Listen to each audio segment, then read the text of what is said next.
Hi friends, it's Jennifer All, and today we are continuing our Christmas-themed Daily Hopes, and we are looking at Joseph's story in Matthew chapter 2, verses 19 through 23.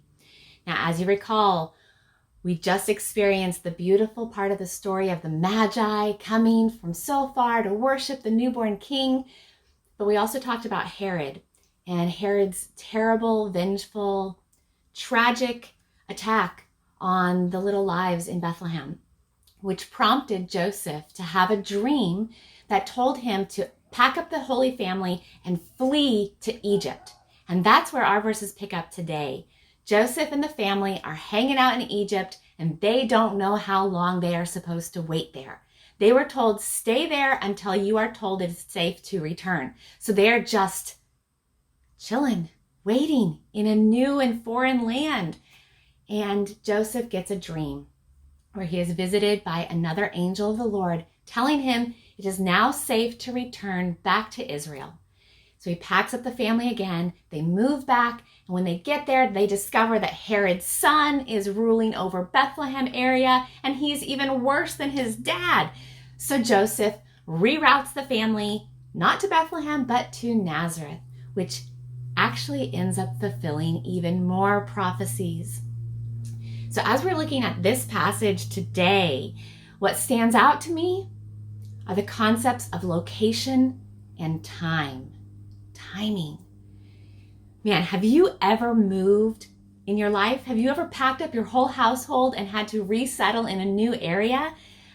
Make a new home for yourself somewhere? I've moved a number of times in my life, and it is always daunting, even under the best of circumstances, let alone like Joseph's, where they had to flee quite quickly and they were just moving into so many unknowns.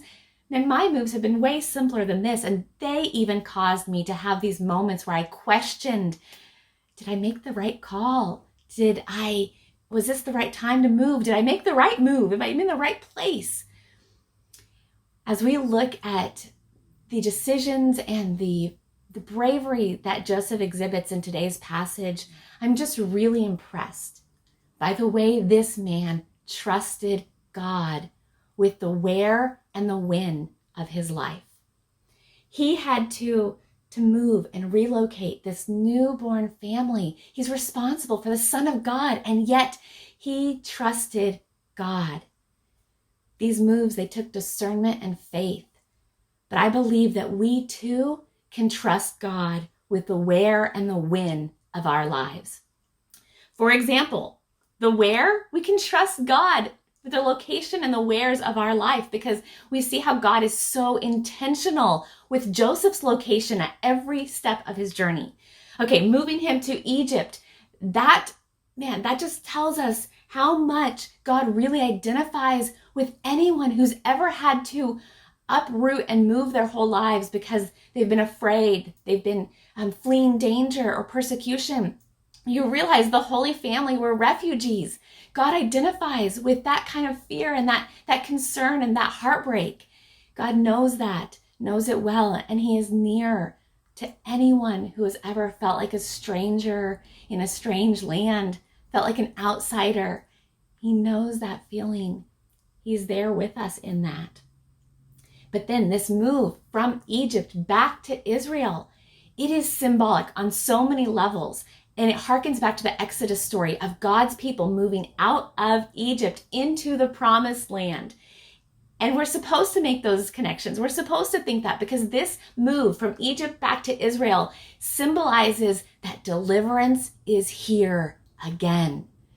Now, that reroute from Bethlehem to Nazareth, it was a reroute used by God to protect Jesus and to fulfill God's purposes.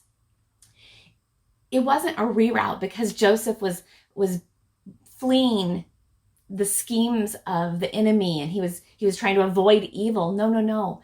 Evil does not direct our steps. God directs our steps. And that move was God ordained and God directed, because he's the one writing our stories. So we can trust him with the where of our lives.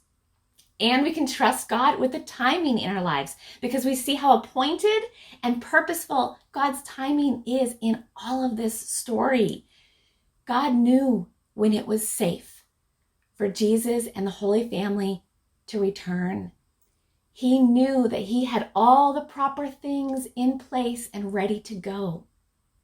God's timing is perfect. And I know, gosh, how hard it must have been for Joseph to be sitting there in Egypt waiting for an indeterminate amount of time. So many of us know that season of waiting, and it's so easy to get discouraged and to just get full of doubts when you're sitting there in a waiting season. But we have to trust God knows what he's doing, and his timing is perfect. And we see that it was perfect here because God is orchestrating far more than you and I can see. We can trust him. We can trust God with the where and the when of our lives. Here it is. It's New Year's Eve. It is a whole day for us to mark the passage of time. What if you and I started this new year by giving God the time of our lives, by putting our where and our when into God's trustworthy hands? We could lean in and trust him for his pace and his prompting for the where and the when of our lives, and let him take us on his journey. My friends, I hope you are encouraged, and I hope that I see you soon. Happy New Year.